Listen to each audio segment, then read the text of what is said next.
Hey up everyone, and welcome back to part 5 of Little Stalingrad. Now, I was going to show you a dead Russian GMG team. I can't do that because at least one of them is still kicking. The engineer team I sent to deal with them managed to uncover a few more enemy positions, get itself shot up a little bit. They managed to blow their way into the wrong building and then run outside into the street underneath the GMG's window, where at least they managed to shoot the gunner. But then the remaining GMG team member got them both. So that's not fantastic. Part of that is my fault for not backing them up. I can't blame Pixel Truffen's stupidity for everything.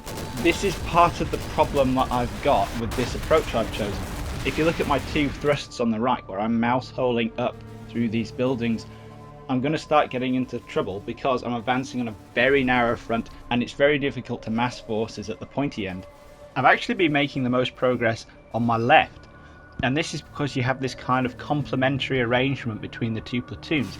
You have one platoon which is going up the horizontal rows of houses, and that's excellent because they have more space to deploy. So they have 4 or 5 houses that they can cram themselves into, and they can build up the fire superiority they need much more quickly. And then next to them we have a platoon that's mouse holding its way up a vertical street, and when one platoon runs into trouble, the platoon next to it is in a position to immediately flank and sort it out.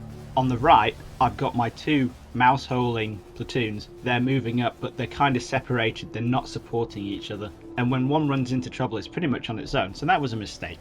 Coming up though, I've got to start thinking about tackling these 2 blocks. I am kind of conditioned to think that because I'm running into more resistance on my right, I want to avoid that resistance and I want to go around it. So that kind of leads me towards going left. But looking at it, the left, I've got this big park to cross over. That's going to be a death trap. Maybe one of the reasons I've been having an easier time on my left is because the main line of resistance is actually in that left-hand block. And maybe one of the reasons that I'm having so much trouble on my right is because I've reached the edge of the right-hand block and I'm beginning to run into more resistance. But looking at these things, I actually kind of want to go right, because if you look at it, you have that L shape where I've got a row of horizontal and then diagonal houses with a big vertical line going up one side. And those conditions are pretty much the same as the ones that have led me to have such good progress on my far left. The left-hand block is a much more disorganized, difficult to clear area. So once I can actually break into the right-hand block, I'm going to be able to spread out and I'm going to be able to advance on a broader front. The right flank is going to be pretty secure because it's that big park. The left flank is going to be okay because I'm going to be able to get some heavy weapons teams up and start working the cutoff. I can drop some artillery down the back. It's going to be much easier for me to cut off, isolate, concentrate my forces in the right-hand block than it is going to be in the left. And then once I've taken the right-hand block and I'm starting to think about getting into the objective, the right hand side of the objective is a bit more open. It's going to be easy to get a toehold in there. So I'm really thinking about going right. The problem with this is if I suddenly throw everything at my right, GCF is going to see that, he's going to be able to react, and he's going to pour his artillery down, because obviously if I'm concentrating in one area, that's going to let him concentrate his artillery. Chances are he's got more TRPs hanging around.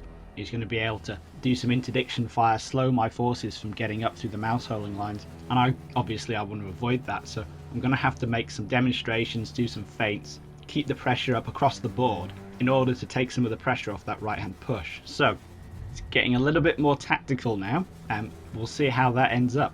I'll catch you guys in the next video.